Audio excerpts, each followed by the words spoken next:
back in the early 90s, well, first let me tell you, that's my husband over there. His name's Paul. We started dating at, we were 16, and we got married at 18, had our first child at 19, and 3 more followed in the years to come. So 3 plus 1 is 4 kids. And we had our issues coming into the marriage, but I won't get into that now.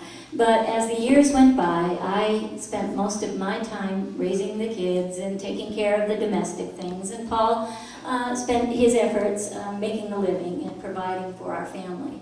So as that process was taking place, we started to drift further and further apart.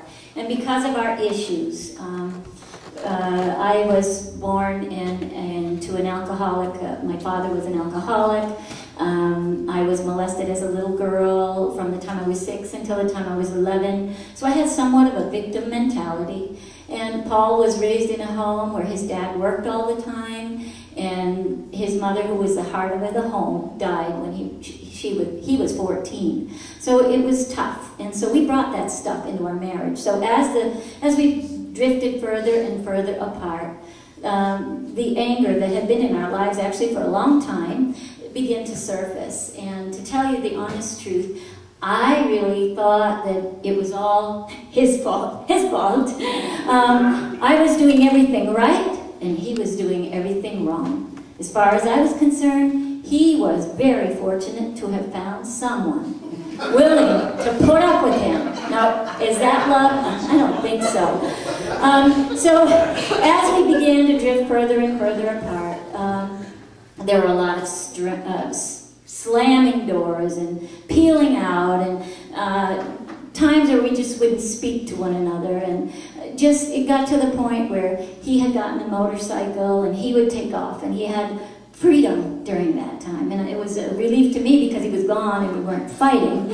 But in that stage, Paul kind of began to come home whenever he felt like it. He didn't account to me in any way, shape, or form, and in a sense, I really don't blame him. I was not giving him the proper respect and love that I should have been, even though I thought I was doing everything. Oh, I do everything. He just gets on his motorcycle and he does this, and I do all the work, he has all the fun. That was kind of my mindset.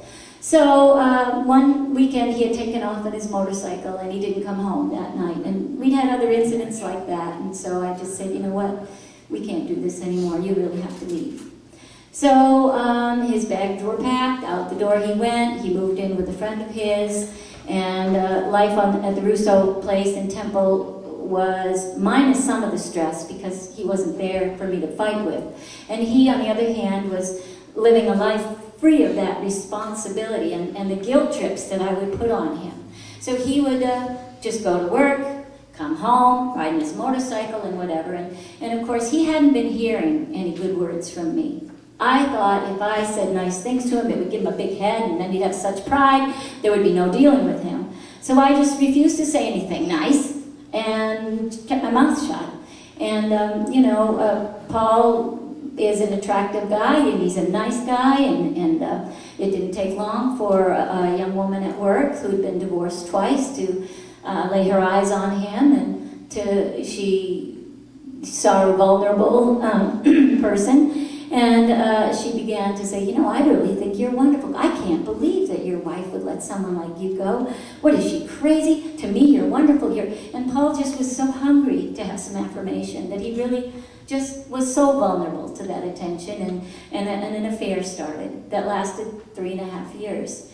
At first, when I found out, I was so mad because we'd had some problems in our marriage before, and I was certainly God doesn't expect me to put up with this. He wants me to be happy. This is just not right. And I was very, very angry. So I actually, and I was getting a lot of pressure from the people around me to divorce that bum, scum husband of mine that was never going to come back, blah, blah, blah. This is what I was being told. So I went to a lawyer. And the weirdest thing happened. I gave her all my information, and as the months went by, I got a phone call from her, and she said, I need one more piece of information, and then your paperwork is ready. And so she asked for our oldest son's birthday, and then I gave it to her, and suddenly she said, Judy, I need to be honest with you. I need to tell you I walk with God, and because I do, I cannot take your case. I will not be party to burying something that is not dead. I believe if you will be patient, your marriage will be okay. So I was like, I was a mess, just a mess. And I called a friend of mine and I told her, I said, Jean, this is, you know, what am I supposed to do? Because I had called Paul and I said, you know, I really don't want to get a divorce. What do you got any hope for us? Do what you got to do. Just do what you got to do. It was New Year's Eve and he had things to do, places to go, people to see. So I was devastated. So when I called my friend, she said, I want to ask you something, Judy.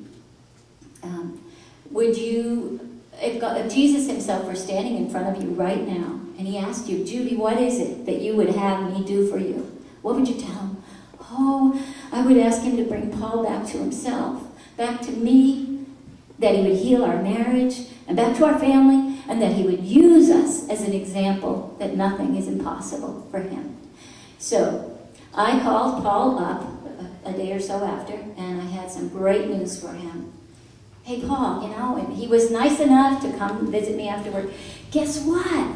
We don't have to get a divorce. This is going to be great. It's going to work out fine. We're going to be really happy. I mean, I had forgotten that he was now seeing this woman that looked like Jane Fonda and was telling him how wonderful he was.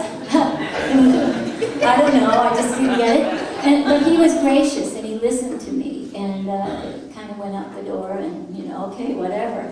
And so a few days later, you know, there was a big question. You know, the Word of God is true, and you have a direction in your heart, and if the people around you don't necessarily accept it, sometimes if you're not firmly standing on that promise, you could be swayed off it. Just like Satan, you know, when Eve was, and Adam and Eve were in the garden, he said, thou wilt not surely die, you know, giving them questions. So I was being questioned. Did I really believe that God wanted to restore our marriage? So I'm driving along one day to work, and I believe I heard the Holy Spirit say to me, yes, Judy, you do have grounds for divorce. Now, he could have meant according to the laws in the state of New Hampshire. He didn't elaborate that.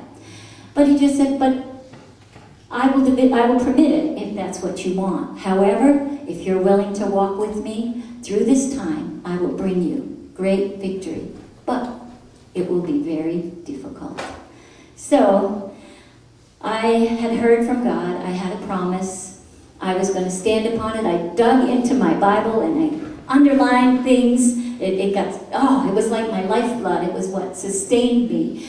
I would have to learn to filter out the words even of well-meaning people, even pastors. A pastor had told me, well, you need to know that reconciliation just may not be possible in your case. You need to know that God will only do so much. But you know, the God I serve says, ask and you shall receive. The God I serve says, if you ask anything according to his will, it shall be done.